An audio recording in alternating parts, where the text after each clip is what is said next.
받은 은혜, 갚고 가는 인생. 안녕하세요. 오늘 제가 여러분과 나눌 이야기는 성공담이 아닙니다. 돈 버는 방법도 사업 팁도 아니에요. 오늘은 인생의 끝자락에서 돌아본 정말 소중한 것이 무엇인지에 대한 이야기입니다. 여든을 훌쩍 넘긴 한 노인이 평생을 돌아봤을 때 가장 선명하게 남아있던 건 뭘까요? 그것은 화려한 성공도 많은 돈도 아니었습니다. 오직 하나 사람이었습니다. 저는 3살 때 엄마를 잃었습니다. 기억이 만들어지기도 전에 어머니의 온기는 제 곁에서 조용히 사라져버렸습니다. 어떤 아이에게 어머니의 부재란 얼마나 큰 빈자리일까요? 저는 그 크기가 어떤 의미인지도 모를 나이에 그 빈자리를 그냥 삶으로 받아들여야 했습니다. 그저 없는 것이 너무도 자연스러운 일상이 되어버린 채로요. 어머니 대신 그 빈자리를 채워준 분들은 제 형수님들이었습니다. 경북 영주 선비촌이라 불리는 고즈넉한 마을에서 저는 형수님들의 손을 잡고 자랐습니다. 지금도 선명합니다.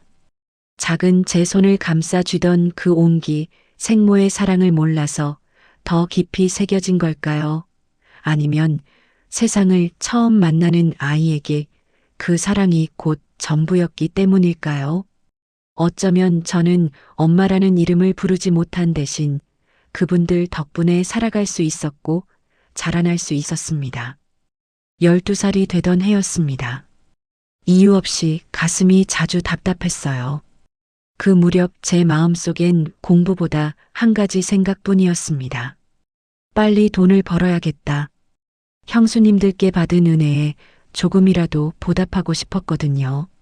그래서 보찜 하나 메고 서울로 향했습니다. 그때 제 나이 15이었어요. 아무것도 몰랐습니다. 다만 간절함 하나만 가득 안고 있었죠. 을지로 그리고 반도 호텔 근처. 모두가 잠든 새벽이면 저는 신문을 배달했습니다.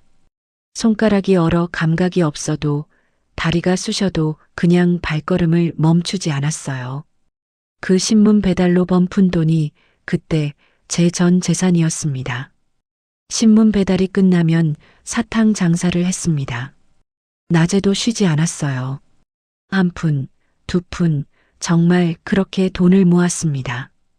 그렇게 모은 돈으로 처음엔 병아리를 사서 키워 팔고 그 돈으로 돼지를 사고 돼지를 키워 새끼를 팔아 또 소를 사고 소를 키워 새끼를 팔며 조금씩 돈을 불려갔습니다.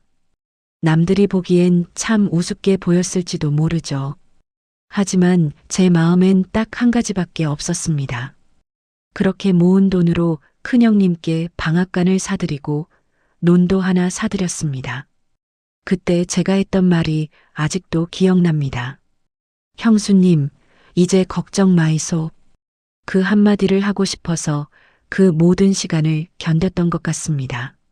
실제로 그 말을 꺼냈을 때 형수님의 눈빛이 얼마나 환했는지 그 장면은 지금도 제 마음속에 선명하게 남아 있습니다.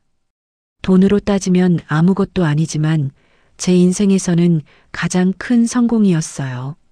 그렇게 번 돈으로 대학 다니며 공부해서 을지로에 있는 외국 회사에 들어갔습니다. 10년을 넘게 성실하게 다녔어요. 그 회사에 근무할 때였습니다. 격리 아주머니 한 분이 이민을 간다며 답심리 집을 싸게 내놓으셨어요. 그 집이 제 첫 집이 되었습니다. 그때부터였어요. 정말 신기하게도 인생이 조금씩 풀리기 시작하더라고요. 운이 트이고 발밑에 기반이 잡히는 느낌이랄까요? 대원강업에서 근무할 때는 누구보다 성실하게 일하다 보니 타의 모범이 되어 상도 받았고 성균관대를 졸업한 수재들보다 먼저 무역부장 자리에 오르기도 했습니다. 무역부장으로 일할 때는 업무상 차가 꼭 필요하다고 건의했는데 그 시절엔 상상도 못하던 티코 한 대를 받기도 했습니다. 그렇게 한 직장에서만 30년이 넘는 시간을 보냈습니다. 그러던 어느 날 및 동서가 하던 주사기 사출 공장을 한번 맡아보지 않겠느냐는 제안을 했고 그 인연으로 30년이 넘는 지금까지 사업을 이어오고 있습니다. 물론 쉽진 않았습니다. 그래도 나이 들어서도 매일 나갈 일터가 있다는 게 얼마나 감사한 일인지 모릅니다. 이런 저를 보며 사람들은 성공했다고 말하더군요. 그런데요, 제 마음 한편에는 늘 고향에 계신 두 형수님이 있었습니다. 아무리 바쁘고 앞만 보고 달려와도 3살 때 그 작은 손을 잡아주던 그 온기만은 끝내 잊을 수가 없었습니다. 하지만 세월은 참 무정하더군요. 큰형님도 둘째 형님도 먼저 세상을 떠나셨습니다. 이제 남은 분은 두 형수님뿐입니다. 제가 사들였던 방앗간도 어느새 형님이 다 날려버리셨다고 하더라고요. 그 말을 들었을 때 허탈하기보다는 정말 세월이 흘렀구나 싶었습니다. 큰 형수님은 이제 아흔을 바라보고 계십니다. 치매로 병원에 계신 모습을 보는데 그 마음이 말로는 다 설명이 안 되더군요. 둘째 형수님도 거동이 많이 불편하십니다. 그런 상황이다 보니 집안에서는 자연스럽게 말이 많아졌다고 했어요. 당신 몸도 힘든데 왜 그렇게까지 챙기려고 하냐고요.